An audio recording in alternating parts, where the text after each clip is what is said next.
Okay, Sean, give us a news part 2. Hi guys, welcome to part 2 of our, what we're going to call them, our daily updates, our daily news briefing. Guys, before we start, first of all, thank you for following us from our other platform. We do part 1 on our other platform. You can see the link in the bio, I think. And then we do part 2 on this platform because we can go a little bit more in depth. We can have a more mature conversation about things. We don't have to snip and cut and have this short attention span.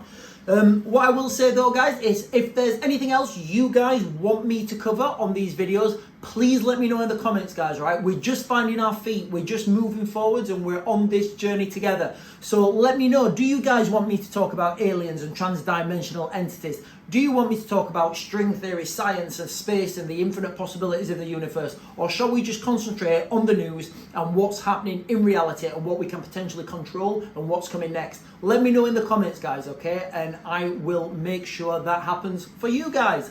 So, where are we going to start today, guys? We're going to start, and in fact, let me just give you a quick backdrop of what's happening today.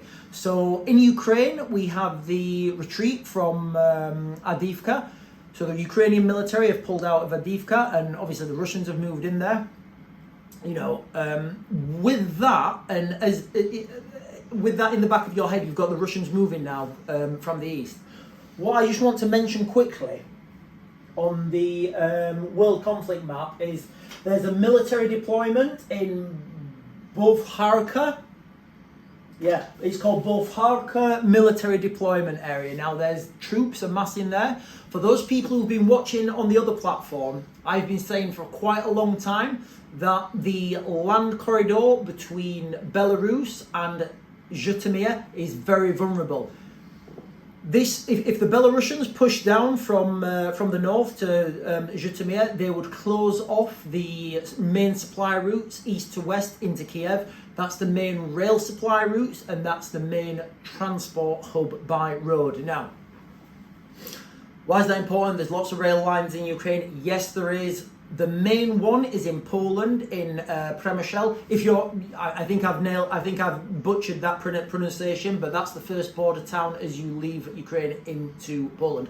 Przemysl is where you can change the tracks from the European train tracks to the Ukrainian train tracks. The Ukrainian train tracks are bigger. So there's not that many places you can get rail supplies into Ukraine. And of course, as we all know, the airspace over Ukraine has just been closed. So it's very, very important for the Ukrainians and to resupply their country that this supply route stays open. That's why I think at the moment we're running a really big risk of the Belarusians coming down to Zhytomyr and closing that off.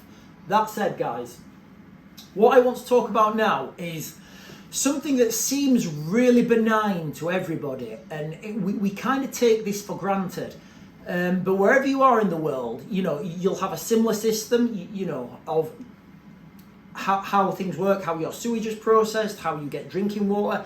Here in the UK, we kind of have a mad system where we have, so Thames Water is in the news again today.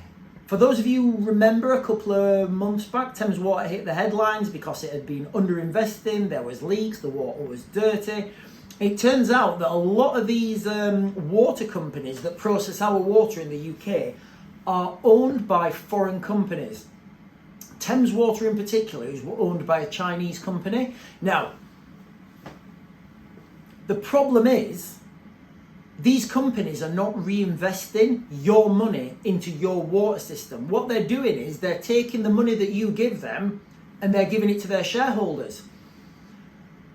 The reason for this is there's no competition in the market. Wherever you are in the UK, you have one water supplier, you can't change it, you're not going to get a new one, you can't complain, well you can complain about it, but you can't get another water supply, it's impossible. So there's no incentive for these big companies to make your supply or make your product better when they're just going to be getting the same amount of money whether they give you an awesome service or a terrible service, because you can't go anywhere.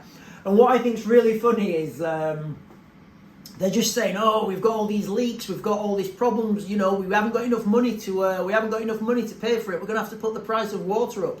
No, stop giving your shareholders these huge bonuses and put that money back into the infrastructure that we're paying you for. So the water supply, guys, in the UK, just from my own personal experience, is very delicate. Where we live in the UK, we have a really old main pipe and it bursts like maybe 2 times a year. Let me know where you are in the UK and or in the world, and let me know if your water pipes burst and how the companies have dealt with it. Did they deal with it quickly? Did you get complimentary bottles of water? And how do you feel that was dealt with? Because for us, it's just terrible. The water goes off, and then like a day later, it'll come back on and it'll just smell of bleach, and you're like, all right, whatever.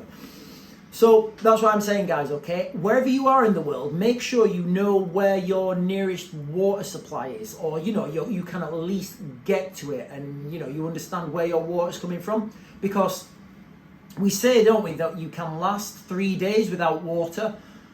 Try lasting a day without water. It's terrible. I was in northeast Syria, I think in 2018.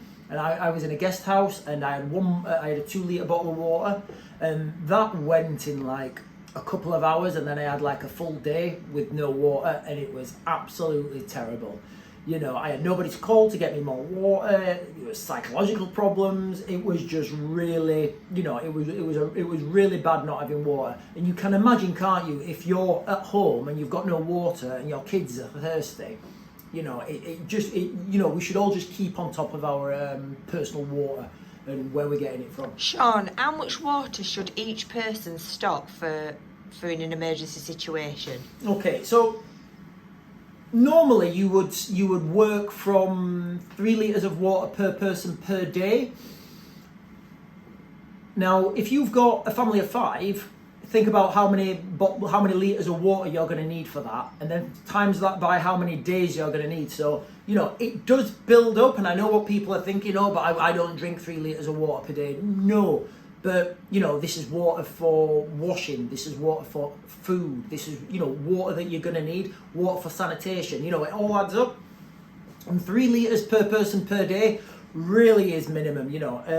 If you're out in the desert somewhere where it's really hot, you're going to be using a lot more. So what I would say is, if you've got the space, try and have some water stored, but also find your nearest water supply, your nearest your nearest natural water supply, so a lake, a reservoir, a river, a stream, and then try and get the equipment that you can filter that water yourself, because that's obviously going to be a lot more advantageous than having a load of water stocked up. So, let me move on quickly, guys, okay? So, I don't want this to be a channel where we turn about doom and gloom and pointing fingers at people, but an article came out in the Telegraph yesterday. The paywalls hit me. In the Telegraph yesterday, where they're talking about housing migrants in barracks, and they're saying that this is going to cost £167 per person per night. So we, the taxpayer, are paying this, and our bill for migrants is £8 million per day. I don't know how you guys feel about that. I know you guys in America are having a similar problem.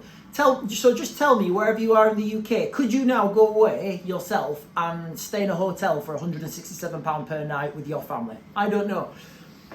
The thing that really troubles me as a veteran is when we moved into our barracks. We had to live there. We had to live in these barracks, and the migrants are coming over and they're complaining about this accommodation, saying it's not good enough and that they don't like it. It was good enough for us as soldiers. It kind of should be good enough for people who are fleeing wars. That's just my thoughts, guys. Let me know what you think in the comments. Am I right? Am I wrong? If you've got a constructive argument, guys, please tell me. I'm not going to shoot anyone down in flames, guys, okay? I want to hear all opinions and all trains of thought. So, guys, don't forget to like, comment and subscribe, and I will see you guys tomorrow.